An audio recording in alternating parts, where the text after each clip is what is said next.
Okay, let's unpack this. Get ready, because we're diving deep into something, well, a little spooky today. Hmm. Florida's reputation for being haunted.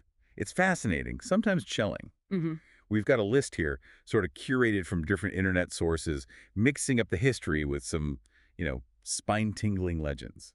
Yeah, and our goal in this deep dive is really to get to the heart of it. We want to pull out the key details, the backstories, the actual reported hauntings from these specific places based on what the sources say. Right. It's kind of a shortcut to understanding why these spots are so, well, famous in ghost story circles. Exactly. Think of it as your fast track to some of the creepiest corners of the Sunshine State, or at least the ones with the biggest stories. Hmm. And first on our list is the St. Augustine Lighthouse. Ah, yes. Completed way back in 1874. The sources link it pretty heavily to tragedy. They really do. There's the drowning of, I think, 3 young girls connected to the site. That's right. And also a lightkeeper who had a fatal fall during the construction. Really grim stuff. And the reported hauntings seem to, well, echo those events directly. The sources mention shadow figures, see on the stairs. Mm-hmm. And those echoing footsteps you hear about. Yeah. And that image of a woman in white, seen way up on the catwalk. Super eerie.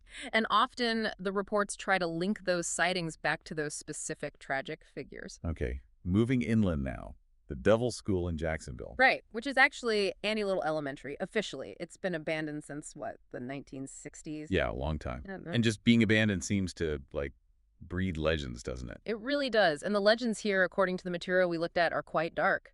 You hear whispers about a principal who went mad and hurt students, or maybe a boiler explosion that killed people. Intense stories. Mm-hmm. And the reported activity. Phantom screams, growls, Mm-hmm. and children's laughter from, empty hallways. Yeah. That's deeply unsettling. It does raise that question, though. How much do the dark stories themselves shape what people think they experience? The sources just list the reports alongside the rumors. Good point.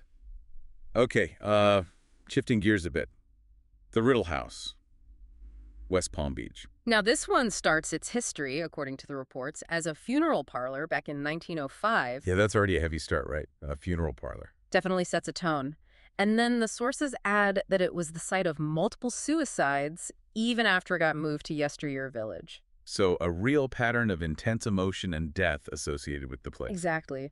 And the reported hauntings there sound more physical sometimes, like poltergeist activity, doors slamming. Objects being thrown. Right.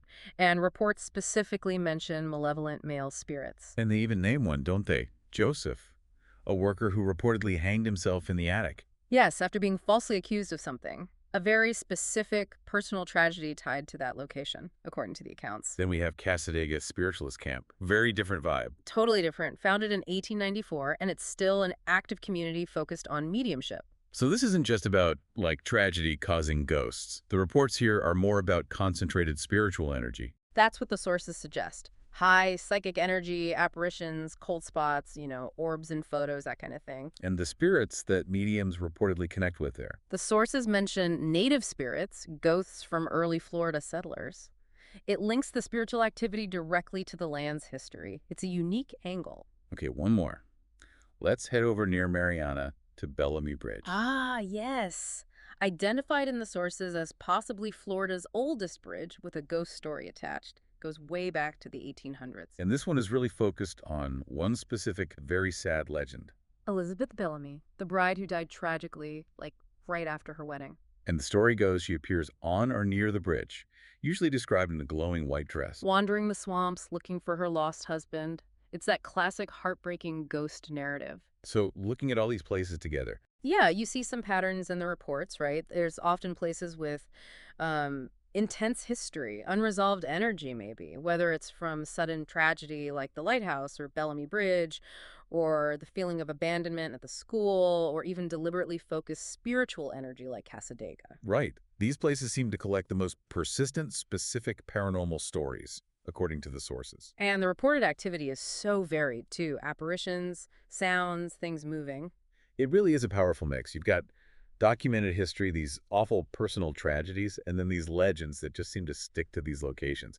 And these are the stories and reports we pulled from those various sources we mentioned. Exactly. And, whether you take these as literal accounts of ghosts or as examples of how folklore gets woven into a place's identity, these tales are undeniably part of the character of these spots. They shape how we see them. Absolutely. For a lot of people, you can't separate the story from the place. So what's the takeaway for you listening? These tales, drawn from the sources, they kind of leave us with a question to chew on.